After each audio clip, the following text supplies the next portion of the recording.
오늘 각종 사건, 사고 소식을 정리해보는 포인트 뉴스입니다. 첫 번째 소식입니다.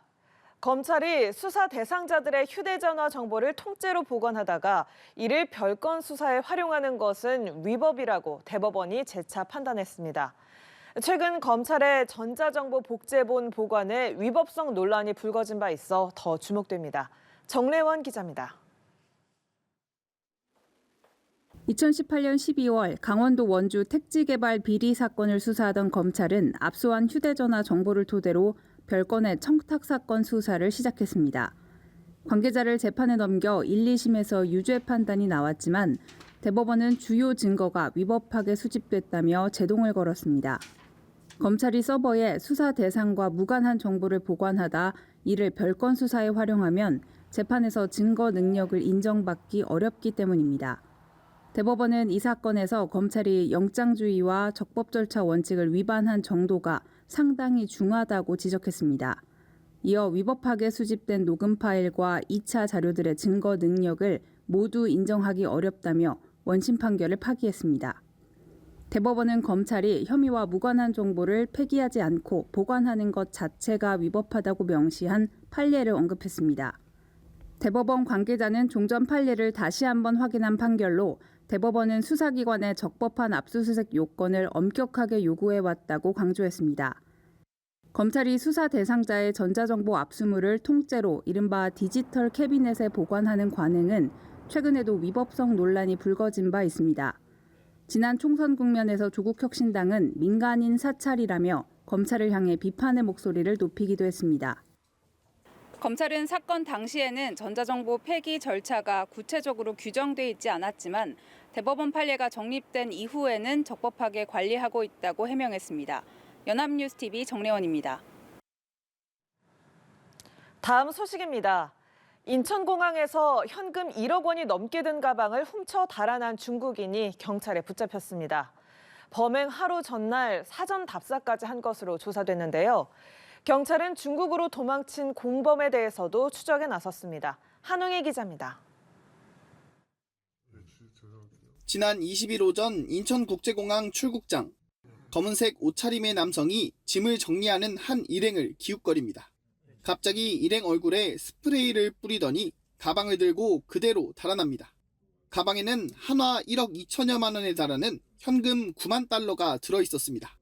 피해자는 40대 중국인 무역업자로 화장품 등을 판매하는 무역을 하느라 당시 많은 현금을 갖고 있던 것으로 전해졌습니다. 경찰은 범행 닷새 만에 가방을 훔쳐 달아난 30대 중국인 A씨를 인천에서 검거했습니다. A씨가 검거될 당시 그를 차량에 태우고 다닌 50대 중국인 지인도 범인 도피 혐의로 함께 붙잡혔습니다. A씨는 경찰 조사에서 9만 달러 중 5만 달러는 환전해 중국으로 간 공범 B씨에게 보냈다고 주장했습니다. B씨는 범행 당일 중국 상하이로 출국한 것으로 파악됐습니다. 이들은 피해자가 입국한 다음 날 국내로 들어와 범행 하루 전날 인천공항을 사전에 답사하고 가발과 갈아입을 옷을 미리 준비하는 등 계획적으로 범행을 저지른 것으로 조사됐습니다. 경찰은 특수절도 혐의로 A씨에 대한 구속영장을 신청하는 한편 도주한 공범은 인터폴에 적색 수배를 요청해 추적할 방침입니다. 연합뉴스TV 한웅입니다. 마지막 소식입니다. 술을 마시면서 카드 게임을 할 수 있는 이른바 홀덤펍이 불법 사행성 게임장으로 변질되고 있다는 소식 여러 차례 전해드렸는데요. 경찰이 무허가로 운영되고 있던 강남의 불법 홀덤펍을 덮쳐 업주와 손님 등 49명을 적발했습니다. 경찰은 오는 7월까지 사행성 불법 게임장에 대한 집중 단속에 나설 방침입니다. 백유빈 기자입니다. 경찰이 한 매장 안으로 진입합니다. 서울경찰청 충북 권태수팀 나왔습니다. 여러분들 앉으세요. 움직이지 마시고. 잘 앉아 계세요. 이러시지 말고 앉아. 테이블에는 각종 카드와 게임 칩들이 쌓여 있습니다. 경찰이 최근 서울 강남에서 무허가로 카지노를 운영한 업주와 종업원, 손님 등 49명을 적발했습니다. 불법 도박장이라는 거는 알고 있고요. 하여튼 불편해요. 저희가 시끄럽고 경찰에 한번 출동한 적이 있었어요. 그리고 영업을 하길래 업주는 10만 원을 내고 받은 칩으로 도박에 참여한 사람들에게 순위에 따라 2천만 원 상당의 게임 참가권을 지급했습니다. 이들은 오픈 채팅방을 개설해 홀덤펍을 홍보하며 사람들을 끌어들였습니다. 대회가 진행되는 경우에는 실시간으로 중계도 해줬습니다. 그리고 인지도가 있는 홀덤 선수가 있다 하면 그 선수의 참여 내용도 공지를 하는 그런 식으로. 보드카페로 위장해 홀덤펍을 운영했던 이곳에는 현재 이렇게 임시 휴원 문구가 붙어 있습니다. 경찰은 업주를 관광진흥법 위반 혐의로 입건했으며 손님들의 경우 도박 혐의 적용을 검토 중입니다. 또 범죄 수익 규모를 파악해 환수 조치할 예정입니다.